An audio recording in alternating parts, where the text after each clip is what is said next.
So what I'm going to talk about today is technology, but it's going to be a little bit of an unusual take on it.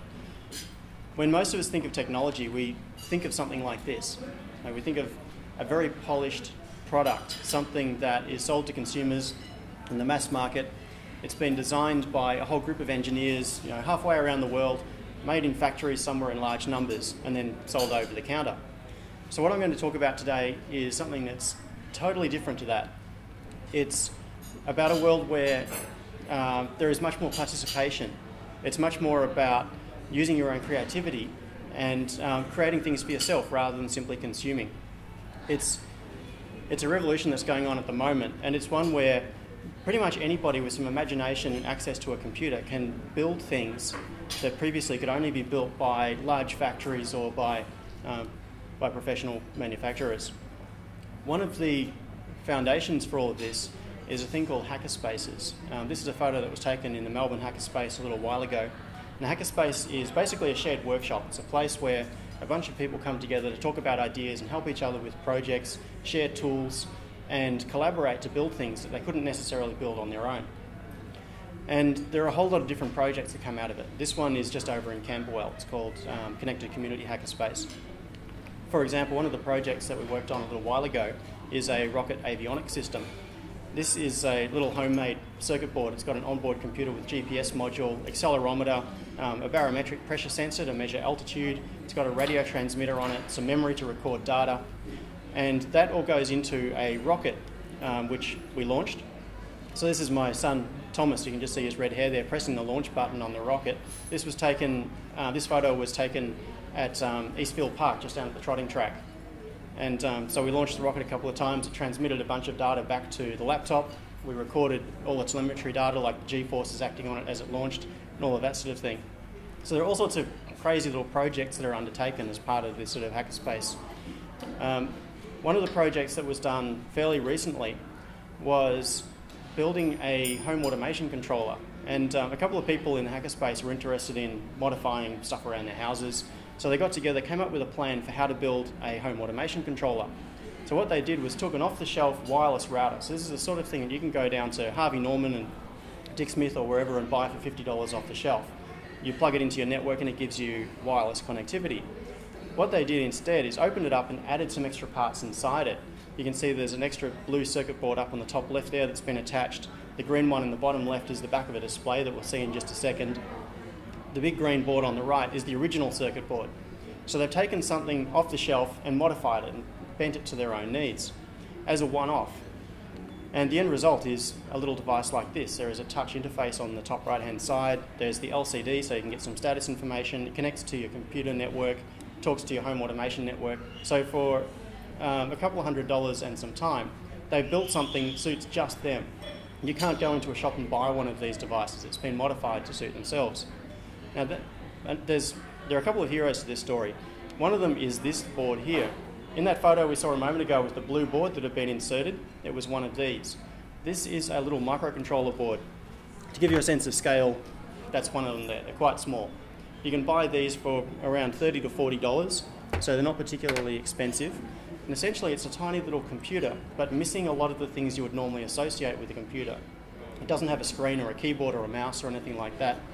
But it does have memory, it has a processor so it can run programs, and it has a whole bunch of connections that you can use to control things, and you can also read from sensors. So you can use a board like this for $30 to $40 to add intelligence to devices that don't necessarily already have it. And this is one of the building blocks that has been driving a whole lot of other projects. One of the other projects that's related to this is, one of the other revolutions is the 3D printing revolution. Some of you may have seen some of this. This particular photo shows a thing called a MakerBot, and this is available as a kit.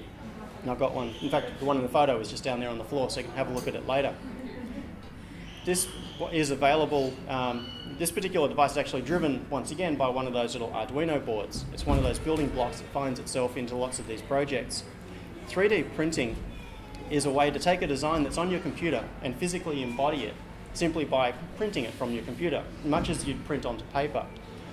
You can think of it as being a bit like a hot melt glue gun, where you heat up the glue, you squeeze it out, comes out the nozzle, except that the nozzle is really, really tiny and it's computer controlled. Plastic is extruded. You can make different shapes.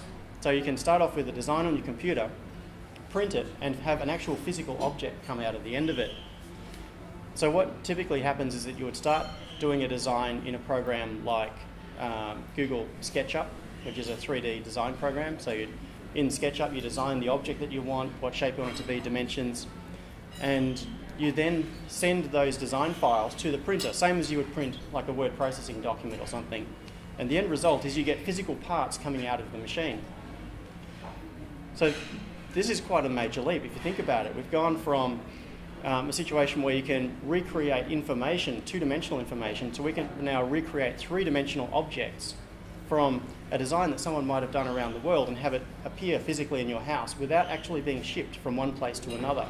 It's actually manufactured on the spot where you need it.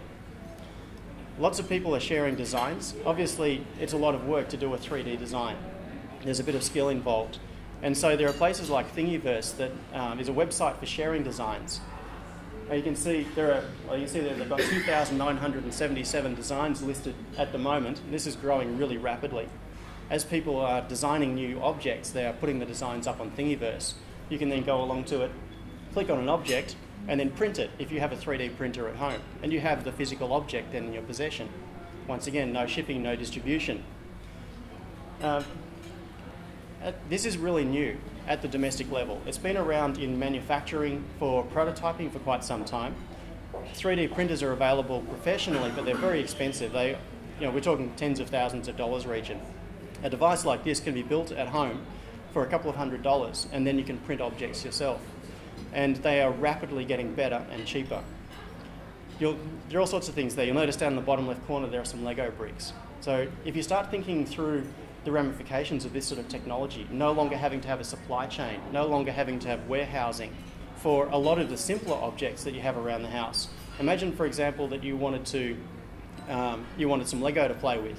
You don't have to go down to the shop. You just dial up the design, print it, press the button, and you get Lego blocks coming out of your 3D printer. And this, at the moment, is limited to quite simple objects, but it's going some interesting places, which we'll get to in just a moment. Now, this is all looking quite crude, and at the moment, this is all very much DIY at this level. But some people have been extrapolating, thinking ahead. What would happen if a major manufacturer decided to actually productize this? You could end up with a device sitting in your kitchen, which could be pretty much like a microwave oven, sitting beside the microwave oven. It's got a touch screen on it and a door, and you could walk up to it and say, I've got some extra people coming over for dinner tonight. I don't have enough cutlery. Dial up cutlery. Say, I want some of that. A few minutes later, it's finished printing your cutlery and you can serve dinner. All sorts of things start to become possible. The interesting thing is that it's not limited to just printing plastic. There are all sorts of materials being used. About 6 or 7 days ago at a medical convention in the US, there was a paper presented by some researchers at the Wake Forest Institute for Regenerative Medicine who did a project with the Armed Forces Institute for Regenerative Medicine to print skin cells using a 3D printer. So what they're doing in this particular case is printing skin cells and collagen through one nozzle on a 3D printer, and they have a coagulant coming out of another nozzle. And you can think of it a bit like two-part epoxy. You mix the two together and they start to do things. And so what they have experimented with is using a 3D scanner to scan an injury or a wound, and then the printer prints new skin into the injury, and it exactly matches the shape of the injury. You don't have to do skin transplants anymore. It simply gets printed to the exact spot right into place. They have already been doing this in lab tests for about a year now on mice, and they have discovered that they can decrease healing time on major injuries for like large third degree burns and things from around 6 weeks to about 3 weeks by printing new skin into the area. They have been experimenting with human mannequins as well, and you can see in the concept there in the top left, the idea is that you could have a victim of some major trauma lying on a table. The computer scans their body to build a three-dimensional representation and then prints new skin over the injured parts of their body. And this could all be done in real time. Their plan is to do this in the field. Obviously, because they're part of the Armed Forces Institute, there are military applications for this, but this sort of stuff applies to all sorts of things.